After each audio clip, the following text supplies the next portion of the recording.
வணக்கம்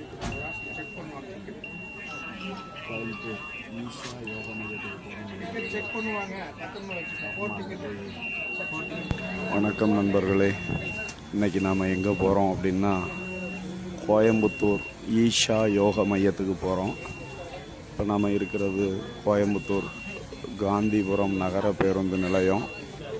இங்கேருந்து ஒரு டவுன் பஸ் 14ஆம் நம்பர் டி பஸ் பிடிச்சி நம்ம ஈஷா யோக மையம் போகிறோம். பாருங்க பஸ்ஸில் எவ்வளோ கூட்டம் இருக்குன்னு. மேற்கு தொடர்ச்சி மலை அருகில் வந்துட்டோங்க. சரியான நிலப்பரப்பு, காடு, தென்னை சாகுபடி, பாக்கு சாகுபடி, இடையில புதுமையான கட்டிடங்கள். மேற்கு தொடர்ச்சி மலை பின்னால் எப்படி கம்பீரமாக இருக்கு பாருங்க. முழுக்க மேற்கு தொடர்ச்சி மலை அடிவாரத்தில் அமைந்திருக்குங்க.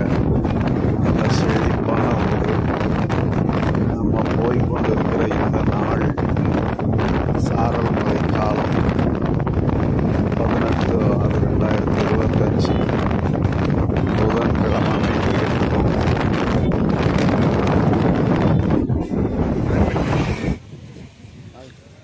வந்தாச்சுங்க இந்த பஸ் ஸ்டாண்டில் இருந்து. இப்போ நம்ம என்ன பண்ணுறோம்னா ஆதியோகி சிலையை நோக்கி போய்கிட்டு இருக்கோம். இந்த சிலைக்கு போகணும்னா நம்ம மாட்டு வண்டி மூலமாகவும் போகலாம். மாட்டு வண்டிக்கு 10 ரூபா வசூல் பண்ணுறாங்க. போக 10 ரூபா, வர 10 ரூபா. ஆனால் நம்ம அதை விரும்பலை, நடந்தே போயிடுவோமே அப்படின்னு போய்கிட்டு இருக்கோம். வாங்க அங்கே போய் பார்க்கலாம்.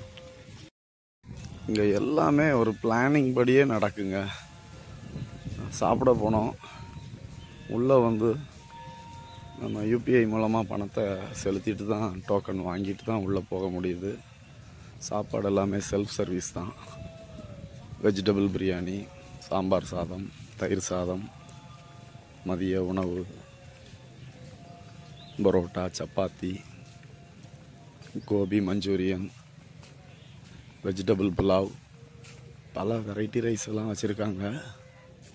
ஆனால் ஆன்லைனில் நம்ம பணத்தை கட்டின பிறகு தான் நம்ம கையில் சாப்பாடு கிடைக்கும். அதே மாதிரி மரச்செடிகளை பாருங்கள். இங்கே சுற்றுச்சூழலை பாதுகாக்கும் விதமாக மரச்செடியெல்லாம் வளர்த்து கன்றுகள் கொடுக்குறாங்க. சுற்றி சூழல சிவனின் நாமம் ஒலித்து கொண்டே இருக்குது. ரொம்ப ரம்மியமான சூழ்நிலையாக இருக்குங்க. மகிழ்ச்சி அளிக்கக்கூடிய ஒரு இடமா இருக்குது. அதனால தான் அங்கே வெளிநாட்டு பயணிகள் முதற்கொண்டு எல்லாரும் வர்றாங்க. அடிப்படை வசதிகள் அத்தனையும் பக்காவாக பண்ணி வச்சுருக்காங்க. திடீர்னு என் முன்னால் ஒரு பெரிய கல் நின்றுக்கிட்டு இருக்க மாதிரி தெரிஞ்சுது. என்னடா இவ்வளோ பெரிய கல் நிற்குதுன்னு பார்த்தா அது ஆதியோகி சிலைங்க. உங்களுக்கு தெரியுதா பாருங்க.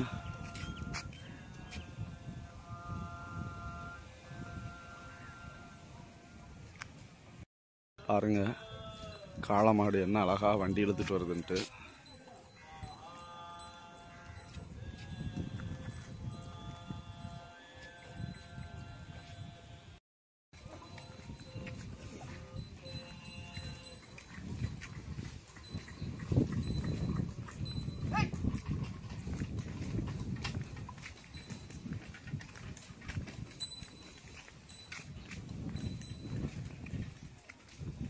படிப்படியாக நம்முள் இருக்கக்கூடிய சிவம் வெளிப்படுவது போல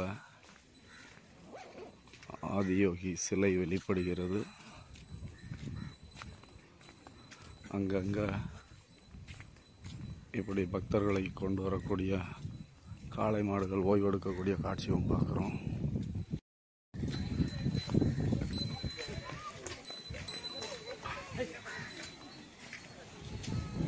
ஆதிலிங்கத்தினுடைய பின்புறம் நமக்கு தெரிகிறது.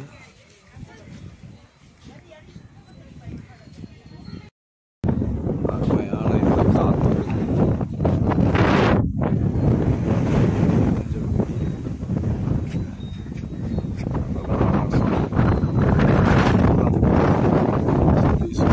மலை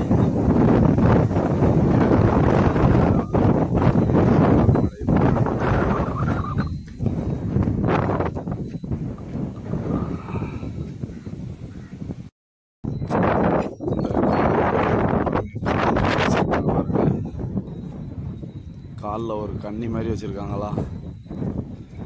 எதுக்கு இந்த கண்ணி அப்படின்னா, காலை வேகமாக ஓடிடக்கூடாது அப்படிங்கிறதுக்காக.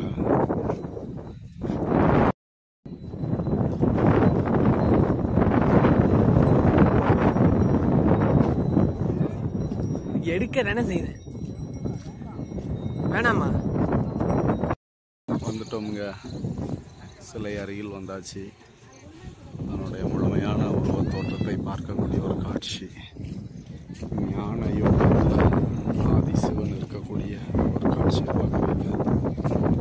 சுமார் 15,000 வருஷத்திற்கு முன்பு மதங்கள் தோன்றிய நிலையில் ஒரு பரிபூர்ண ஆனந்தத்தை அனுபவித்த ஒரு யோகியினுடைய நிலைதான் இந்த ஆதிசிவன் வடிவம் அப்படின்னு சொல்லியிருக்காங்க.